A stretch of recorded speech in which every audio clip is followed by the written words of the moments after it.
అసలు చంద్రబాబు నిజంగా అడ్మినిస్ట్రేషన్ అంతా ఎలా ఉంటుందనేది ఒక చిన్న ఎగ్జాంపుల్ చెప్తా. చంద్రబాబు నాయుడు గారి అడ్మినిస్ట్రేషన్ అంతా లీకేజీలు మయం. 1995లో 10th class paper leak. Chandrababu Naidu గారి అడ్మినిస్ట్రేషన్ ఎలా ఉంటుంది అన్నది ఒకసారి చరిత్ర చెప్తా, ఒకసారి వినండి. 1995లో 10th క్లాస్ పేపర్ లీక్, 1996లో ఎంసెట్ ఇంజనీరింగ్ పేపర్ లీక్, 1997లో ఇంటర్మీడియట్ పేపర్స్ లీక్, 2017లో 10th సైన్స్ పేపర్ లీక్, 2019లో 10th పేపర్ లీక్, 2025లో బీఈడి పేపర్ లీక్.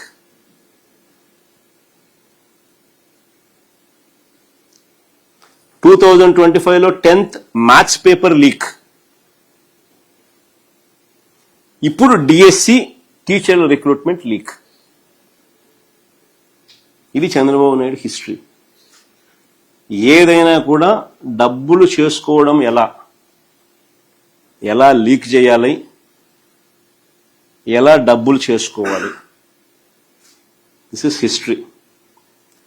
ఇవన్నీ కూడా ఏదైతే నేను అడిగానో చూపించానో ఇలాంటివన్నీ కూడా ఎత్తి చూపితే చంద్రబాబు నాయుడు గారికి మాత్రం నరాలు తెగిపోయేంత బీపీ,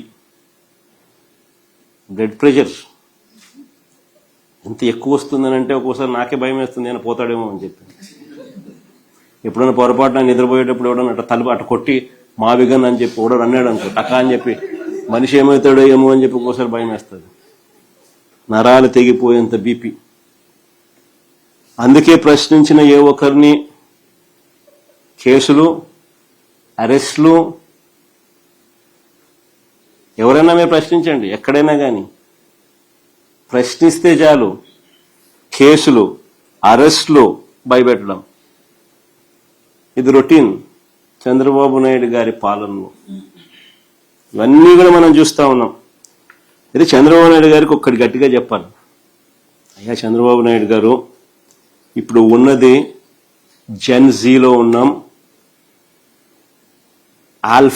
జెన్ ఆల్ఫా కూడా వచ్చేసింది. నువ్వు గన ఈ మాదిరిగా తప్పు చేసినాక ఈ మాదిరిగా ఇబ్బందులు పెట్టే కార్యక్రమాలు ఒప్పుకోకుండా ఇబ్బందులు పెట్టే కార్యక్రమాలు చేస్తే కాక్రోచెస్ లేస్తాయి. గుర్తుపెట్టుకో చంద్రబాబు అని చెప్తా ఉన్నా.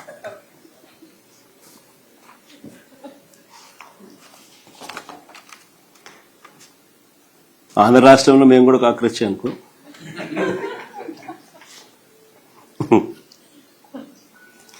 ఇన్ని ఆధారాలు ఉన్నాయి కాబట్టి సిబిఐ దర్యాప్తును అడుగుతా ఉన్నాం. ఇన్ని పక్క ఆధారాలు, సాక్ష్య ఆధారాలతో సహా చూపించినాం. ఉన్నాయి కాబట్టి సిబిఐ దర్యాప్తును అడుగుతా ఉన్నాం.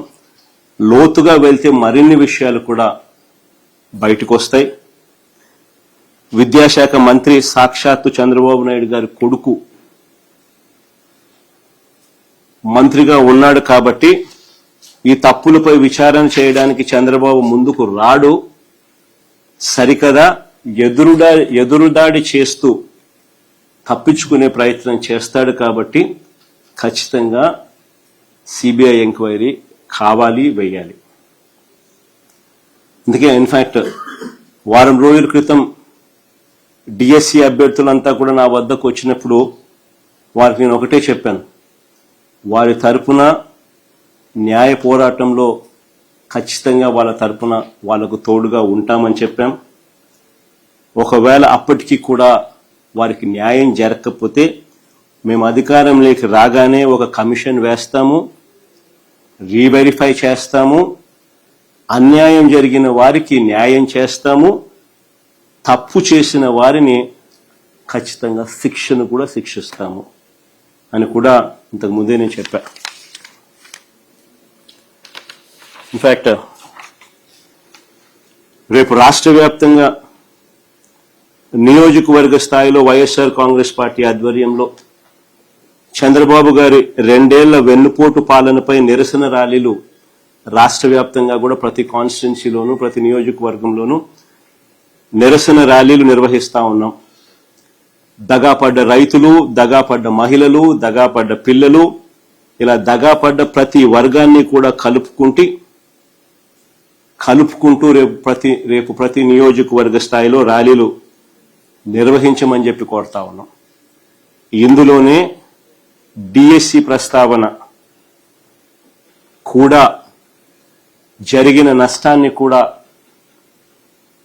ప్రస్తావిస్తూ డిఎస్సి ప్లైకార్డులో కూడా పట్టుకొని చంద్రబాబు నాయుడు గారి మేనిఫెస్టోలో చేసిన సూపర్ 6లు, సూపర్ 7లు మోసాలే కాక, చంద్రబాబు నాయుడు ఇచ్చిన బాండ్లు, పవన్ కళ్యాణ్ చంద్రబాబు నాయుడు గారు ఇద్దరు ఫోటోలతో ఇచ్చిన బాండ్లే కాక, డిఎస్సిలో జరిగిన మోసాలను, అన్యాయాలను కూడా, దగాను కూడా, స్కాములను కూడా చూపిస్తూ ప్రజలకు సంఘీభావంగా దగాపడ్డ రైతులు, దగాపడ్డ మహిళలు, దగాపడ్డ పిల్లలు, దగాపడ్డ నిరుద్యోగులు, యువతకు నెల 3,000 ఇస్తానన్నాడు సూపర్ 6, సూపర్ 7 హామీలు. నెల 3,000 కథ దేవుడు ఎరుగు.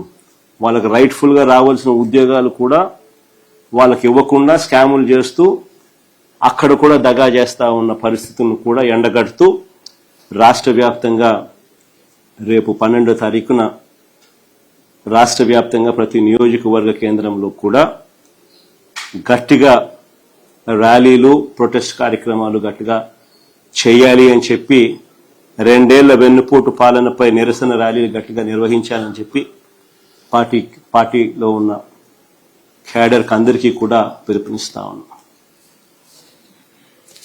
ఎవరైతే డిఎస్సి అభ్యర్థులు అన్యాయం చేయడం చూపిస్తారో వాళ్ళని జోడు చేస్తూ సోషల్ మీడియాలో పెద్ద ఎత్తున ఫేక్ ప్రచారం చేస్తున్నారు. ఆ కుటుంబ సభ్యులు కూడా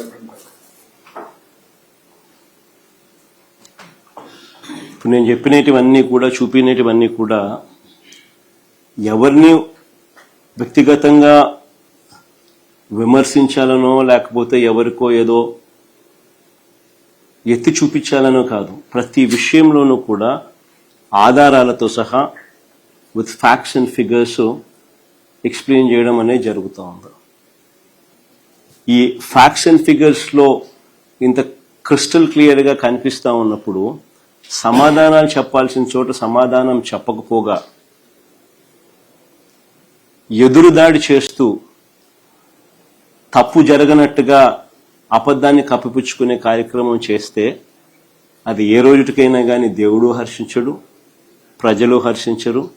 ఖచ్చితంగా మొటికాయలు చంద్రబాబు నాయుడు గారి ఖచ్చితంగా రాబోయే రోజుల్లో దేవుడు, ప్రజలు ఖచ్చితంగా వేస్తారు. మరిన్ని అప్డేట్స్ కోసం ఛానల్ ను సబ్స్క్రైబ్ చేయండి. నోటిఫికేషన్స్ కోసం బెల్ ఐకాన్ పై క్లిక్ చేయండి.